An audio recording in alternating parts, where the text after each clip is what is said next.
कौशल्या के 2 बेटे थे, राम और श्याम। कौशल्या के पति का अच्छा बिजनेस था और वो भी एक अच्छी गृहस्थ महिला थी। बेटे बड़े हुए और पिता के साथ बिजनेस करने लगे। लेकिन एक दिन, पिताजी मैं फैक्ट्री जा रहा हूँ। ठीक है बेटा, शाम को भी ले जा साथ। रहने दे पिताजी, नई नई शादी हुई है, थोड़ा घूम फिर ले, फिर तो काम ही करना है ना। और क्या, राम ठीक ही तो कह रहा है। अब दोनों बेटों की शादी हो गई है, आप चिंता ना करें, दोनों समझदार हैं। कुछ दिनों तक तो घर में सब कुछ ठीक चलता है, लेकिन एक दिन श्याम और उसकी बीवी, माँ, पिताजी हमें हमारा हिस्सा दे दो, हम अलग रहेंगे।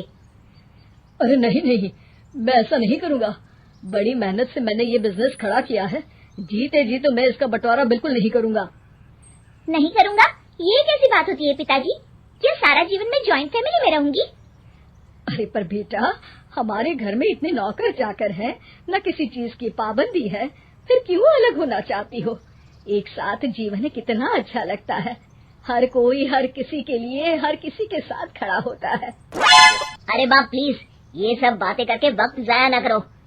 पिताजी आप नहीं देंगे तो मैं कानून का दरवाजा खटखटाऊंगा। तभी वहाँ राम आ जाता है। पिताजी कोई बात नहीं, आप इसे इसका हिस्सा दे दीजिए। हमारे घर की बात बाहर जाए ये ठीक नहीं। और हाँ, मुझे पिताजी के कपड़े वाला कारोबार चाहिए जिसमें मुनाफा ज्यादा है। लेकिन एक वही तो कारोबार है जिससे हमारा घर अच्छे से चल रहा है, बाकी तो हम अभी एस्टैब्लिश कर रहे हैं बेटा। देखिए पिताजी, वो कुछ मैं नहीं जानता, घर चले या नहीं, मुझे बस चाहिए मतलब चाहिए। हाँ। सब शाम को समझाने की कोशिश करते हैं, लेकिन वो मानता ही नहीं। ठीक है, अगर तुम्हारी यही मर्जी है तो यही सही, लेकिन मेरी भी एक शर्त है, ये लेकर तुम इस घर में दोबारा कदम नहीं रखोगे। हाँ हाँ, तो रहना भी कौन चाहता है? अरे कैसी बातें कर रहे हैं जी, मैं कैसे शाम के बिना रहूंगी?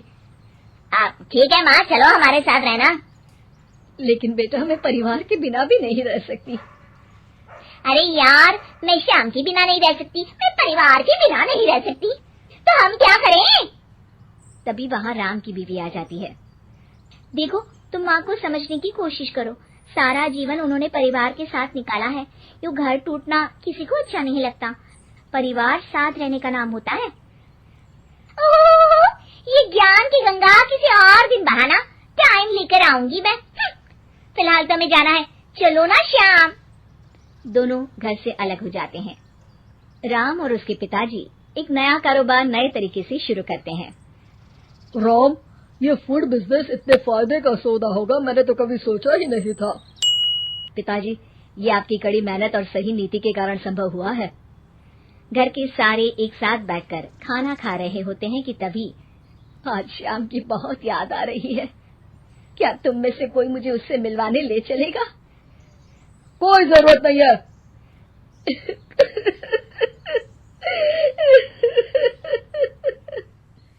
कौशल्या रोने लगती है कि राम बोल पड़ता है। माँ रो मत, मैं आपको कल उसके घर ले चलूंगा। अगली शाम दोनों श्याम के घर जाते हैं, जहाँ श्याम की बीवी साड़ी नहीं बल्कि स्कर्ट पहनी होती है। साथ में उसका भाई और माँ भी होते हैं। अरे आप लोग आइए आइए, मेरी माँ और भाई भी आए हुए हैं यहाँ पर। अब श्याम कहाँ है, वो दिखाई नहीं दे रहा। श्याम को देखने के लिए आंखें तरस रही है। अरे माँ जी, वो ना आज थके हैं तो सो गए हैं। अरे ये तुम्हारे भाई के हाथ में हमारे बिजनेस की फाइल क्यों है? क्यों है मतलब? परिवार का है, काम तो संभाल रहे हैं। कौशल्या सीधे श्याम के कमरे में जाती है, पर ये क्या, हट्टा कट्टा मोटा श्याम, उसकी हालत तो खस्ता सी थी। कौशल्या श्याम को पकड़ लेती है। अरे बेटा, क्या हुआ? ये हालत क्या बना रखी है? श्याम सामने खड़े राम के गले लग जाता है। भैया मुझे माफ कर दो, मैं परिवार की किस्मत नहीं समझ पाया और आपके खिलाफ हो गया। अरे पर हुआ क्या है? तब पीछे से श्याम की बीवी आ जाती है। होना क्या है और होगा क्या? कैसी बातें कर रहे हैं आप? चलिए ड्राइंग रूम में, मैं आप लोगों के लिए चाय नाश्ता बना देती हूँ, फिर फुटो यहाँ से। श्याम उन लोगों को बताने ही वाला होता है, लेकिन उसकी बीवी और भाई के आ जाने के कारण वो कुछ नहीं बता पाता। जब राम और कौशल्या वहाँ से जाने वाले होते हैं तो श्याम बोल पड़ता है। माँ भैया, रुक जाओ ना थोड़ी देर। तभी उसकी बीवी आ जाती है। हाँ हाँ रुके तो थे, अब उन लोगों को अपने घर भी तो जाना है ना। क्यों माँ? दोनों वहां से चले जाते हैं, लेकिन रास्ते में माँ और राम दोनों के ही दिमाग में श्याम की बेचारे वाली तस्वीर घूम रही होती है। राम, क्या हाल है श्याम का? मजे कर रहा होगा जिसके लिए वो अलग हुआ है। नहीं नहीं पापा, श्याम की हालत काफी खराब है। ये बोलकर वो सारा किस्सा पिता के सामने रख देता है। ये डर मुझे था, इसलिए मैंने श्याम को अलग तो कर दिया था, लेकिन भविष्य के लिए एक डोर अपने ही हाथ में रखी थी। कैसी डोर पिताजी? वो तुम्हें कुछ ही दिनों में समझ आ जाएगी। एक दिन एक वकील उन लोगों के पास आता है। नमस्ते सर, आपको जो डर था वही हुआ। श्याम ने अपनी सारी प्रॉपर्टी को बीवी के नाम कर दिया है। तभी वहाँ श्याम रोते हुए आता है। पिताजी मुझे माफ कर दीजिए, मेरी बीवी ने धोखे से मेरे साइन करवा लिए हैं। अब मैं कहीं का नहीं रहा। सारी प्रॉपर्टी लेने के बाद उसने मुझे घर से बाहर निकाल दिया।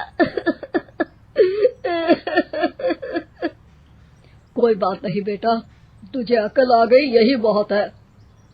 लेकिन आपका मेहनत से बनाया कारोबार मेरे कारण चला गया।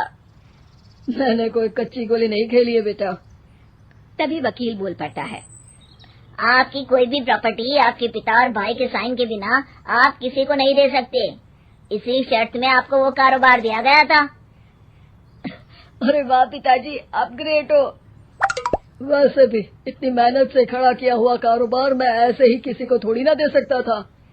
और बेटा, सुबह का भूला शाम को वापस आ जाए तो उसे भूला नहीं कहते, शाम कहते हैं। जोजो कहानी में आपका स्वागत है। अगर वीडियो अच्छी लगी हो तो चैनल को सब्सक्राइब करें